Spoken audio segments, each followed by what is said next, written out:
ষষ্ঠ শ্রেণীর শিক্ষার্থী বন্ধুরা কেমন আছো? সবাই আশা করি সবাই ভালো আছো। তোমাদের দৈর্ঘ্যমাপী যে অধ্যায়টা আছে এই দৈর্ঘ্যমাপী অধ্যায় থেকে সুন্দর করে কিছু প্রশ্ন তৈরি করা হয়েছে, যেটা পরবর্তী তোমাদের যে বার্ষিক মূল্যায়ন হবে বার্ষিক মূল্যায়নের জন্য খুবই গুরুত্বপূর্ণ এবং ইম্পর্টেন্ট। দেখো কি লেখা হয়েছে যে তোমার ঘর থেকে আবিদের ঘরের দূরত্ব 8 কিলোমিটার। আবিদের স্কুলে যেতে সময় লাগে 10 মিনিট এবং দূরত্ব 8 মিটার, কিন্তু তোমার ঘর থেকে স্কুলের দূরত্ব 15 কিলোমিটার। পরবর্তীতে কাজ 1-এ দেখো লেখা আছে যে কাজ 1, বন্ধুর সাথে আলোচনা করো, এই দূরত্ব নিয়ে এককভাবে নিচের প্রশ্নের উত্তর লিখো। দেখো প্রথম প্রশ্ন যেটা আছে স্কুলে যাওয়ার দূরত্ব কার কম এবং কত কম। দ্বিতীয় প্রশ্নটা আছে যে দুজনের দূরত্ব মোট কত সেন্টিমিটার। তোমার ঘর থেকে আবিদের ঘরের দূরত্ব কত মিটার। তাহলে বন্ধুরা আমি উত্তরে চলে যাই। আমি প্রথম প্রশ্নের উত্তরে চলে যাচ্ছি। এখানে লেখা আছে প্রথম প্রশ্নটা কি দেখো, স্কুলে যাওয়ার দূরত্ব কার কত এবং কার কম এবং কত কম। তাহলে তোমাদের যদি আমি বলি যে এখানে বলা হয়েছে যে তোমার ঘর থেকে আবিদের দূরত্ব 8 কিলোমিটার, আবিদের স্কুলে যেতে সময় লাগে 10 মিনিট এবং দূরত্ব 8 মিটার। তাহলে একটু খেয়াল করো, আমি যদি এখানে লিখি একটু দেখো, এখানে বলা হয়েছে কি 8 মিটার। তাহলে আবিদের কথা বলা হয়েছে, আবিদ হচ্ছে 8 মিটার। আর পরবর্তীতে স্কুলের দূরত্ব তোমার ঘরের কথা বলা হয়েছে 15 কিলোমিটার। দেখো অর্থাৎ নিজেরটা আছে কত, 15 কিলোমিটার। 15 কিলোমিটার। দেখো বন্ধুরা, তাহলে তুমি চাইলে এই কিলোমিটার এখানে যেটা আছে সেটা থাকবে, মিটারকে তুমি কিলোমিটার হিসাব করতে পারো, আবার মিটারকে কিলোমিটার আনতে পারো। তোমরা অবশ্যই জানো যে কিলো, হেক্টর, ডেকামিটার এটা নিয়ে আহ এটা বিষয়টা সবাই জানো, কিলো, হেক্টর এই সবটা, আর ডেকামিটার, তারপরে ডেসি, সেমি, আর মিলিমিটার। মিলিমিটার। তাহলে বন্ধুরা দেখো, তুমি যদি চাও যে মিটারকে তুমি কিলোমিটার বানাতে পারো, আবার যদি চাও যে না আমি কিলোমিটারকে মিটারে প্রকাশ করি তাও বানাতে পারো। তাহলে আমি বন্ধুরা আমি একবারে সোজা হিসেবে কিলোমিটারকে একটু মিটারে তৈরি করি। দেখো কিলোমিটারের জন্য আমি হচ্ছে 1 নেই, আর বাকি কলার জন্য বাকি 0, তার মানে কত ছিল আমার 1000। তাহলে আমি এখানে সুন্দর করে লিখতে পারি যে 15 কিলোমিটার 15 গুণ হচ্ছে 1000, এটা মিটার হয়ে গেল। তাহলে কত, 15,000, 15,000 মিটার। তাহলে তুমি দেখতে পেলা যে আবিদ হচ্ছে 8 মিটার আর নিজেরটা হচ্ছে 15,000 মিটার। তাহলে কারটা দূরত্ব সবচেয়ে বেশি, আহ এই নিজেরটা হচ্ছে দূরত্ব সবচেয়ে বেশি, আবিদেরটা হচ্ছে কম। তাহলে তুমি লিখতে পারো যে আবিদের দূরত্ব কম। আবিদের দূরত্ব কম কম। বন্ধু দেখো দ্বিতীয় প্রশ্ন আছে দুজনের দূরত্ব কত সেন্টিমিটার। একটু খেয়াল করো, সেন্টিমিটার চাইছে কিন্তু। তাহলে আমি যদি অঙ্কটা করি যে দুজন দূরত্ব কত সেন্টিমিটার, তাহলে দেখো ওই যে আগের যেটা ছিল 8 মিটার, অর্থাৎ 8 মিটারকে এখন আমার সেন্টিমিটার প্রকাশ করতে হবে, 2 নম্বরেরটা 8 মিটার। তাহলে 8 মিটার এটাকে যদি আমি সেন্টিমিটারে প্রকাশ করি, তাহলে দেখো এটা হচ্ছে মিটার আর এটা হচ্ছে কি সেন্টি, এটা হচ্ছে সেন্টিমিটার। তাহলে এই মিটারের জন্য হচ্ছে 1 নেই, আর দুটো সংখ্যার জন্য দুটো শূন্য, তাহলে কত আসছে আমার 100। তাহলে 8 গুণন হচ্ছে 100, এত কি সেন্টিমিটার, এত সেন্টিমিটার, তাহলে 800 সেন্টিমিটার।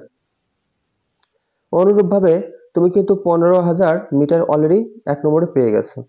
তাহলে খেয়াল করো, আমি যদি 15,000 করি, 15,000 গুণন হচ্ছে আরো কত 100, এত সেন্টিমিটার। তাহলে 15, এখানে 3টা শূন্য আর এখানে পরবর্তীতে আরো 2টা শূন্য, এত সেন্টিমিটার হয়ে গেছে। তাহলে দ্বিতীয় প্রশ্নের অ্যান্সার তুমি পেয়ে গেল, দ্বিতীয় প্রশ্নের অ্যান্সারও পেয়ে গেছো তুমি। এবার আমি তৃতীয় প্রশ্নটা চলে যাই। সাথী বন্ধুরা দেখো তোমার ঘর থেকে আবিদের ঘরের দূরত্ব কত মিটার চাইছে।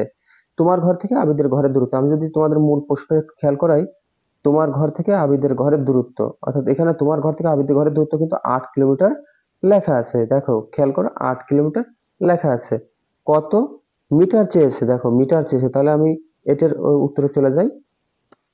তাহলে 8 কিলোমিটার, 8 কিমি। তাহলে এই 8 কিমিকে আমাদের কি বানাইতে হবে, 8 কিমিকে বানাইতে হবে আমাদের কি, আমাদের মিটার বানাইতে হবে। তাহলে যদি 8 কিলোমিটার বানাই তাহলে একটু খেয়াল করো বন্ধুরা, এইখানে কিন্তু আমি লিখে রেখেছি kilo, hectare, decametre, deci, centi, millimetre. তাহলে এই কিলোমিটারকে মিটার বানাইতে হবে। তাহলে দেখো কিলোমিটার যদি মিটার বানাই সেই আগের মতো কি এই 1 কিলোমিটার জন্য 1, বাকিগুলোর জন্য 0 দিলে পর কত আসতেছে আমার 1000 আসতেছে। তাহলে সুন্দর করে আমি কি করে দেবো এখানে 3 নম্বরেরটা 8 গুণন হচ্ছে কত 1000। দেখো এত মিটার হয়ে যাবে, এত মিটার। তাহলে একদম সিম্পল বিষয় 8000 মিটার। তাহলে এটা হচ্ছে তোমার অ্যান্সার। তাহলে বন্ধুরা আমরা তৃতীয় প্রশ্ন চলে যাই কাজ 2 তে। বলা হয়েছে একটি বৃত্ত অঙ্কন করো যার ব্যাসার্ধ 4 সেন্টিমিটার। যার ব্যাসার্ধ 4 সেন্টিমিটার। খেয়াল করো বন্ধুরা, আমি উত্তরে চলে যাচ্ছি। একটি বৃত্ত অঙ্কন করতে বলছে। একটি বৃত্ত, এই যে হচ্ছে আমি একটা বৃত্ত অঙ্কন করলাম। ধরো আমি একটা বৃত্ত অঙ্কন করলাম, যদি আমার ঠিক মতো হচ্ছে না, এখানে আরেকটা অঙ্কন করি। একটা বৃত্ত অঙ্কন করলাম, এই বৃত্তের ব্যাসার্ধ হচ্ছে 4 সেন্টিমিটার। তোমরা জানো বন্ধুরা, কেন্দ্র থেকে পরিধি বরাবর যেটা যায় সেটা হচ্ছে ব্যাসার্ধ। কেন্দ্র থেকে পরিধি বরাবর যে পর্যন্ত রেখা টানা যায় সেটা হচ্ছে ব্যাসার্ধ। এটা হচ্ছে কি ব্যাসার্ধ, এটা হচ্ছে ব্যাসার্ধ। এবং এই এই পরিধি থেকে ওই পরিধি বরাবর যদি চলে যায় তাহলে সেটা হচ্ছে ব্যাস। সেটা হচ্ছে কি ব্যাস। এবং পরিধি তোমরা জানো যে আবরণ যেটা যুক্ত থাকে চারপাশ দিয়ে সেটা হচ্ছে পরিধি।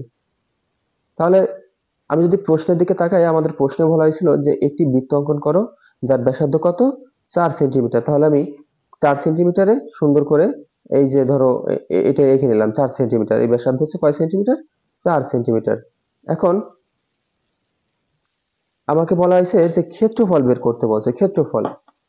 তাহলে তুমি যদি ক্ষেত্রফল বের করো, একটু খেয়াল করো, ক্ষেত্রফলের একটা সূত্র আছে যেটা হচ্ছে পাই আর স্কয়ার। আর তোমরা জেনে থাকবে যে পাইয়ের একটা মান আছে, পাইয়ের মান হচ্ছে 3.1416 কিংবা 22/7। তোমরা চাইলে এই 16টা বাদ দিতে পারো, এই 16টা বাদে 3.14 রাখতে পারো। তাহলে আমি একটু করি, দেখো এই এই এই যে পাই এর মান জানা আছে আমার। এবার আর এর মান, এই যে ব্যাসার্ধ যেটা বলা হয় না, ব্যাসার্ধ, এই ব্যাসার্ধকে কিন্তু আর দ্বারা প্রকাশ করা হয়। ব্যাসকে কি দ্বারা প্রকাশ করা হয়, ব্যাসকে কিন্তু 2r দ্বারা প্রকাশ করা হয়, 2r। এবং পরিধি যেটা আছে, পরিধি কিন্তু 2πr দ্বারা প্রকাশ করা হয়, 2πr দ্বারা প্রকাশ করা। এই তিনটা জিনিস সুন্দর করে তোমরা একটু খেয়াল করে দেখো এবং চাইলে স্ক্রিনশট দিয়ে রাখতে পারো। ব্যাসার্ধ হচ্ছে r দ্বারা প্রকাশ করা হয়, ব্যাসকে 2r, আর পরিধি হচ্ছে 2πr। দেখো ক্ষেত্রফলেরটা আমি আসি, ক্ষেত্রফল হচ্ছে পাই আর স্কয়ার, ক্ষেত্রফল হচ্ছে পাই আর স্কয়ার। তাহলে পাইয়ের মান তোমরা জেনে গেছো যে 3.14, এটা 0.1416। আর আর এর মান তোমরা জেনে গেছো যে আর। তাহলে যদি আর এর মান আমি 4 বসাই, মাঝখানে গুণ চিহ্ন, এই 4 এর পর একটা কি হবে স্কয়ার। তাহলে 3.1416 গুণন এই 4টা ইংলিশে দিও, যেহেতু এটা তুমি ইংলিশে লিখছো তাহলে এটাও চাইলে ইংলিশে দিতে পারো। 4 4 কত হয় 16। এখন সুন্দর করে তুমি এটা গুণ করে দেবে। যদি তুমি এটা গুণ করো তাহলে কি হতে পারে, যেটা হবে সেটাই তোমার অ্যান্সার। দেখো বন্ধুরা 50.2656, এটা হচ্ছে তোমার সেন্টিমিটার, সেন্টিমিটার। এখন আমি পরবর্তী প্রশ্নে চলে যাই। দেখো পরবর্তী প্রশ্নটা তোমার ছিল ব্যাস কত ও বৃত্তের ব্যাস কি মিটার প্রকাশ করো। ব্যাস কত, এখন তোমাকে ব্যাস বের করতে বলছে। একদম সিম্পল একটা বিষয়। আমি যদি উত্তরে চলে যাই, ব্যাস কত, অর্থাৎ দেখো ব্যাস আমি একটু আগে তোমাদের বলে দিচ্ছি যে ব্যাস সমান 2r দ্বারা প্রকাশ করা হয়। তাহলে 2, এবার মাঝখানে চিহ্ন নেই বিধায় সেটা গুণ চিহ্ন। আর আর এর মান তোমরা সবাই জানো যে 4। তাহলে 4 দুগুণে কত হয় 8। এটা কিন্তু সেন্টিমিটার, এটা কত সেন্টিমিটার, কিন্তু এই সেন্টিমিটারকে কিসে প্রকাশ করতে বলছে, মিটারে প্রকাশ করতে বলছে।